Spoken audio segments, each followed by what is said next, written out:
Herkese merhaba. Bugün elimde çoğu kimsenin görmediği farklı bir Victorinox çakı var. Handyman modeli. Şu anda bunlardan üretilmiyor. Tornavidalı Handyman modeli.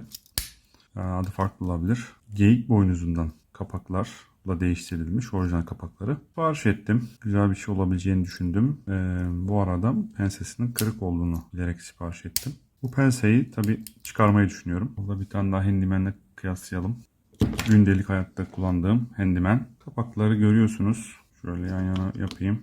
Koyayım şöyle. Kapaklar çok kalın olmuş. Biraz daha incelteceğim. Ve şu kenar kısımlarını da zımparalayacağım. Biraz daha beyazlaştıracağım.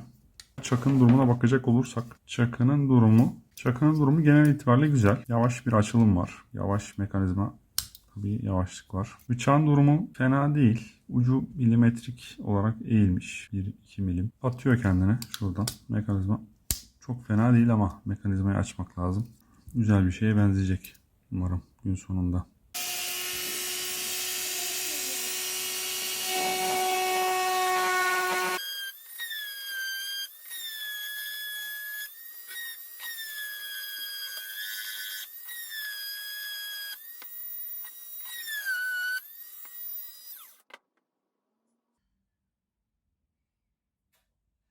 Pinleri söktüm. Buradan Dremel'le girdim. Bunların oydum içlerini. Yani şunların şuradan da arka tarafta da bir tanesine başlamıştım ama şunların içlerini oyuyorsunuz arkadaşlar. Dremel'le vesaire. Dremel'le iyi oyulabiliyor. Bu halkaları çıkartıyorsunuz. Ben bir tane halkayı erittim. Bende 2 tanesi kaldı.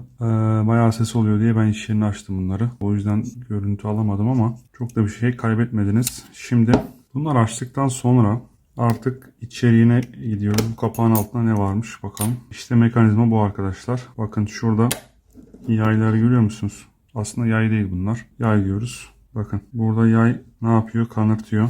Burada çıkmasın diye tutayım ben. Burada kanırtıyor mesela. Tak diye atıyor. Burada mesela şu büyük bıçak kullanırken bakın. Bakın.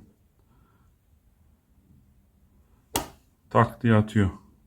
Olay bu arkadaşlar. Şu arkadaş yine bakın. Tak diye atıyor. Yine bu tarafa.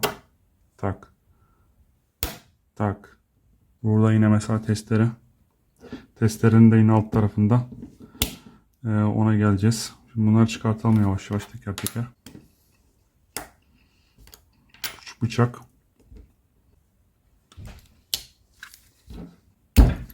Evet. Büyük bıçak. Tornavidayı alalım. Tornavidayı aldık. Evet. Ve yayımızı alalım. Yay bu. İlk katman bu arkadaşlar. Karıştırmak istemiyorum açıkçası.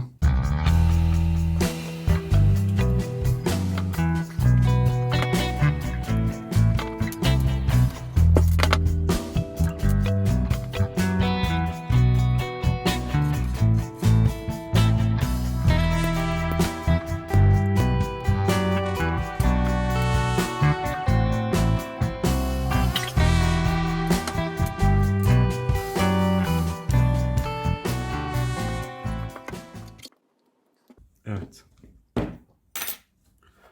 Bu layer'da ne var? İşte. İşte bu. Bu gördüğünüz arkadaşı kırmışlar. Nasıl kırılmış diyeceksiniz. Yani ben ilk defa gördüm bunu kırılmışını. Tabii ki buraya çok büyük bir güç uygulamışlar arkadaşlar. Zaten küçük ve zaten görüyorsunuz ince. Bunun da kaldırabileceği bir yük var. Ne vardı? Bu bunun üstündeydi. Bunu aldım. Bunun yayını alacağım. Ben senin yayı zaten gereksiz. Şu anda bunu alacağım. Arkadaşlar şu anda son durum bu şekilde. Görüyorsunuz tek layer kaldı. Bu iki kardeş kaldı tek layer'da. Her işimize koşan kardeşler. Şimdi bu arada iyi ki kaydetmişim.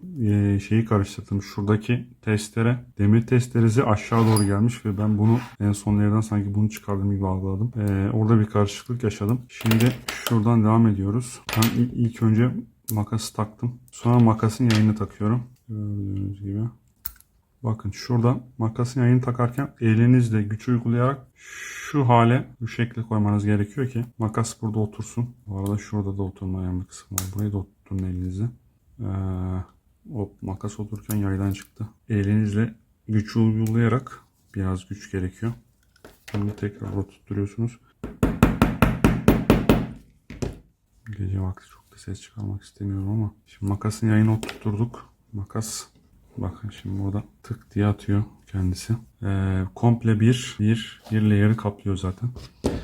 Makası oturtturduktan sonra bu layer kapanıyor artık. Bir sonrakine geçiyoruz. Testere koyalım. Yine aynı şekilde testereyi yerleştirdim. Sonra testerenin yayını koyuyorum. Testerenin yayı nereye gelecek? Buraya gelse buraya mı gelecek? Oba. Testerenin yayı buraya gelse olmuyor arkadaşlar. Yani fabrikada çok kolay diziyorlardı. Ama ben burada çok zorlanıyorum. Tabi bunlar kameradan size çok anlamsız geliyor. Farkındayım. Ama şöyle bakın, siz bunu yaparken eğer yaparsanız deneyimleyeceksiniz zaten.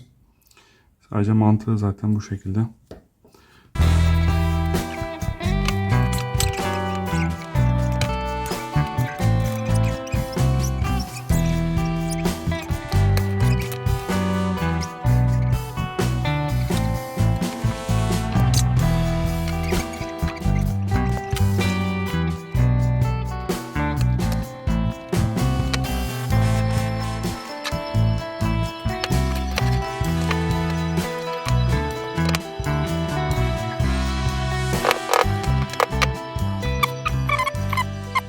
Şimdi test edelim. Her şey yerli yerince atıyor mu? Elimle bastırmak zorundayım çünkü bastırmazsam mekanizma doğru çalışmıyor. Şöyle bastırıyorum. Büyük bıçaktan başlayalım.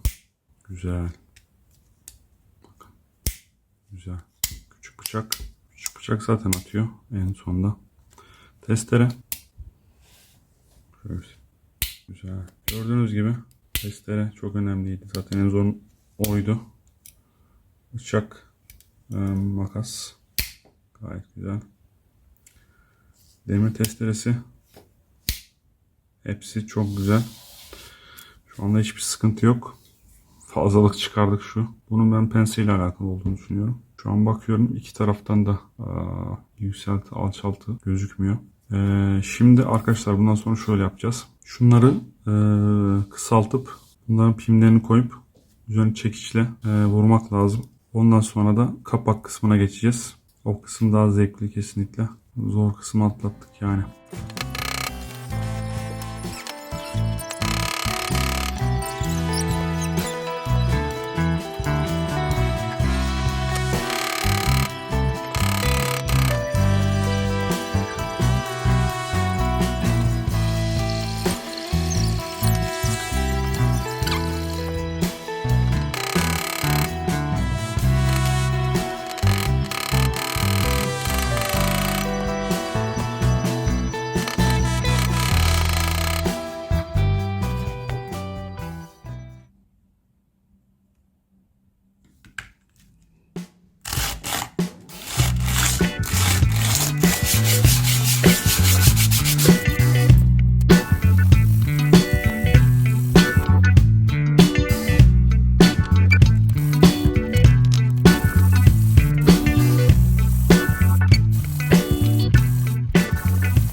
Saatlerce uğraştım. Bilseydim bu işe kesinlikle girmezdim. Biraz incelteyim dedim şunu. Kazımayı denedim. Kazıyarak gittim. Gerçekten çok zor. Ama şunu akıl ettim. Biz nasıl ki elimizi çok fazla suya soktuğumuzda tırnaklarımız yumuşuyor. Bu da bu şekilde suya soktuğumuz zaman tırnak gibi geyik boynuzu da yumuşuyor. Yumuşadıktan sonra buna güzel bir şekilde elle işlem yapılabiliyor. İsterseniz bu şekilde kazıyarak, tabi orada da düzgün olmuyor. Bunu başta susuz yapıyordum.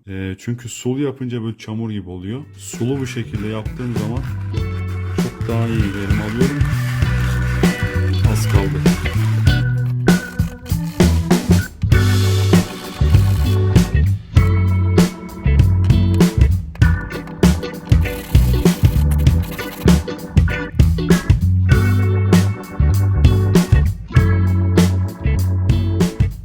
Saatler sonra iyi. İstediğim kıvama geldi.